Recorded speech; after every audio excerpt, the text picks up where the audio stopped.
Life में जब भी मौका मिले तो मुस्कुरा लो, गा लो, डांस कर लो, जब भी खुल के जी लो जितना हो सके। क्योंकि लाइफ से यही सीख ली है कि जिंदगी का अब कोई भरोसा नहीं है, क्योंकि कोरोना के बाद से लाइफस्टाइल कितनी चेंज हो गई है, कितने सारे प्रॉब्लम बॉडी में आने लगे, हर चीज में आने लगे, कोई भी एज ग्रुप नहीं बचा है जिसको प्रॉब्लम ना हो। तो इसीलिए अब ये डिसाइड हुआ है कि जो भी मौका मिले छोटी छोटी खुशियों में खूब सारा खुश होना है और एंजॉय करना है। तो hello everyone, my name is Kavita. आप मेरे ब्लॉग को देख रहे हैं, मेरा चैनल है कवितास ब्लॉग चैनल। तो मोस्टली मैं ट्रैवल की वीडियो और घर की वीडियो अपलोड करती हूँ। तो आज हम जा रहे हैं अपनी भाई के पास, बड़े भाई के पास, यानी कि अक्षु के मामा जी। और हमने घर से ही कैब कर लिया है, कैब में जा रहे हैं। कहाँ जा रहे हैं? Bus stop. बस स्टॉप पे बस से हम जाएंगे हरियाणा। क्योंकि हरियाणा में मेरा मायके है, वहीं पे मेरे भैया रहते हैं। तो अपने भैया के घर जा रही हूँ। साथ में मेरे साथ हैं अक्षी। इसके पापा बस हमें ड्रॉप करने आए थे बस स्टॉप पे। बस स्टॉप पे हम तीनों ही जाएंगे सिर्फ। तो बस हम सर्च कर रहे हैं बस स्टॉप पे आके। तो बस जो भी हरियाणा के लिए जाएगा तो उस बस पे हम बैठ जाएंगे। तो हम तीनों बैठे हुए हैं बस पे। बस जाने वाली है हरियाणा की तरफ। तो बस से सबसे इजी रहता है, ट्रेन में तो वेट करना पड़ता है। आजकल मोस्टली क्या हो रहा है, ट्रेन मोस्टली लेट हो रहे हैं, 1 घंटा 1.5 घंटा ऐसे। तो उससे टाइम बहुत ही वेस्ट होता है, इसलिए हमने बस चूज किया है। तो बस में हम बैठ गए हैं। बस में हमें ज्यादा टाइम नहीं लगा। हम 10 o'clock तो निकले थे, 11:15 हम बस स्टॉप पर पहुंच गए थे और 11 बजे बस चल गई थी। तो बस हमें पहुंचा देती है वहां पे 1:45 बजे। नहीं तो ट्रेन से काफी आधा आधा दिन खत्म हो जाता है, क्योंकि हमें और आगे भी ट्रेवल करना पड़ता है। तो हम बस स्टॉप पे ही भैया आ गए थे मेरे। तो हम भैया के पीछे बैठे हैं स्कूटी पे। आगे भैया बस स्कूटी चला रहे हैं, बीच में अक्षय, और अक्षय को आगे स्कूटी के आगे बिठा रखा है बैक के ऊपर, और मैं पीछे हूँ।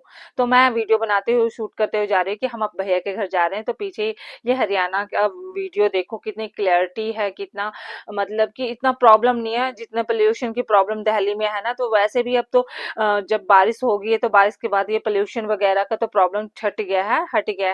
अब इतनी प्रॉब्लम नहीं है, लेकिन फिर भी ये जो यहाँ का मैं व्यू दिखा रही हूँ कि आप लोग सिर्फ दिल्ली नहीं, हरियाणा का भी व्यू देखो। तो ये वीडियो बनाते हुए जा रहे हैं। हम अभी रास्ते में हैं, रास्ते में पहुंचने वाले। बीच में भैया ने हम सबके लिए समोसे ले लिए थे। समोसे लेने के बाद हम घर पहुंचने वाले हैं, क्योंकि मेरे भैया सोसाइटी में रहते हैं। तो सोसाइटी की तरफ जा रहे हैं। और ये रास्ते का देखो कितना क्लीन, कितना हरा भरा। मुझे तो यहाँ आने के बाद ऐसे लगता है कि मैं खुल के सांस ले रही हूँ, क्योंकि दिल्ली में मतलब बहुत ही घुटन टाइप का होने लग गया, क्योंकि वायु कितनी गंदी हो गई है। अभी पता है ना आपको, एयर पोल्यूशन के कारण बच्चों की स्कूल की छुट्टियां भी हो चुकी थी। ऑनलाइन क्लासेस हो रहे हैं। ऑनलाइन क्लासेस का पता ही है कितनी प्रॉब्लम होती है, स्पेशली पेरेंट्स के लिए, क्योंकि हम ट्रस्ट नहीं कर सकते। ऑनलाइन जब से आया है ना क्लास, ये बच्चे फोन डबल स्क्रीन करके गेम खेलते हैं, फोन चलाते हैं। पेरेंट्स कितना मतलब वॉच करे बच्चों को कि क्या कर रहे हैं क्या नहीं कर रहे हैं।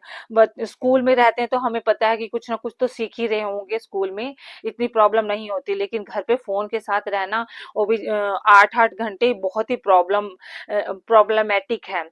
तो अब हम गली में पहुंच गए, सोसाइटी में जा रहे हैं जहां भैया रहते हैं। मोस्टली वहां पे काफी सारे सोसाइटी हैं, भैया के सेपरेट सोसाइटी है।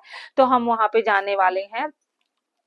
और रास्ते में अभी है, स्कूटी पे मैं अभी फोन मैंने पकड़ रखा है, तो रास्ते में ही है। मोस्टली ज्यादा टाइम यही आने जाने में लगा, लेकिन बस में भी लगा और रास्ते में भी लगा।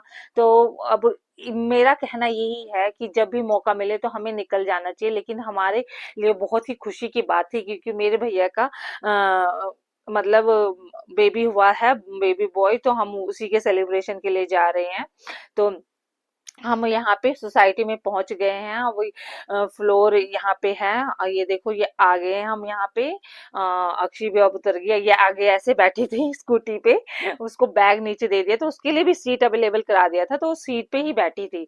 तो अब इसके बाद भैया कह रहे थे, पीछे से आवाज आ रही थी, तो मैंने जस्ट जोकिंग के लिए बोला कि हाँ वेट ज्यादा बढ़ गया होगा ना, क्योंकि मैंने वेट पुट ऑन कर लिया है तो इसकी वजह से हो रहा होगा। तो भैया हंसने लग गया कि नहीं, सिर्फ स्कूटी में पहले से ही प्रॉब्लम हो रही थी, ऐसी कोई बात नहीं है, उसको चेक कराना पड़ेगा, सर्विस के लिए देना पड़ेगा। तो मैंने कहा हाँ सर्विस के लिए दे देना, नहीं तो आगे प्रॉब्लम होगी। तो हम उसके बाद अब हम ऊपर अपने फ्लोर पे जा रहे हैं। तो अक्षु अक्षी आगे निकल गए हैं फ्लोर पे जाने के लिए। उसके बाद भैया भी आ जाएंगे स्कूटी का लॉक लगा के, और फिर हम ऊपर स्टेयर्स पे जा रही हैं। स्टेयर्स के बाद हम आगे ऊपर जाएंगे। तो अब इसके बाद हम अंदर आ गए हैं घर पे।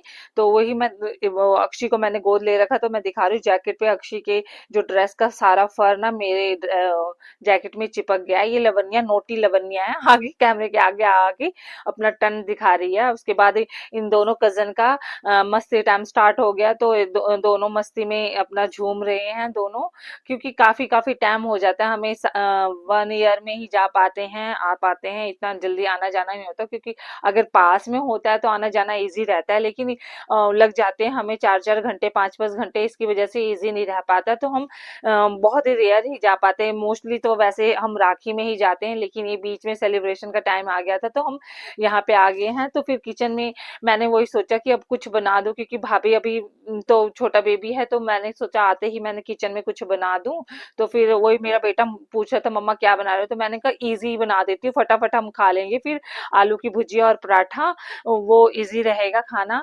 तो फिर वही बता रहा, हाँ ठीक है आप वही बना दो, क्योंकि अभी ट्रेवल करके आए हो तो इतनी जल्दी क्या ही अरेंज होगा। फिर भी भैया ने काफी अरेंज करा था, हमने नाश्ता वास्ता तो कर लिया, समोसे वगैरह मिठाई वगैरह तो कर लिया है। फिर हमने मैंने सोचा कि चलो फटाफट बना देती हूँ, रोटी बना देती हूँ, आलू की भुजिया बना देती हूँ, ये बच्चे खा लेंगे। क्योंकि मेरे बच्चे ज्यादातर पसंद करते हैं ये आलू की भुजिया।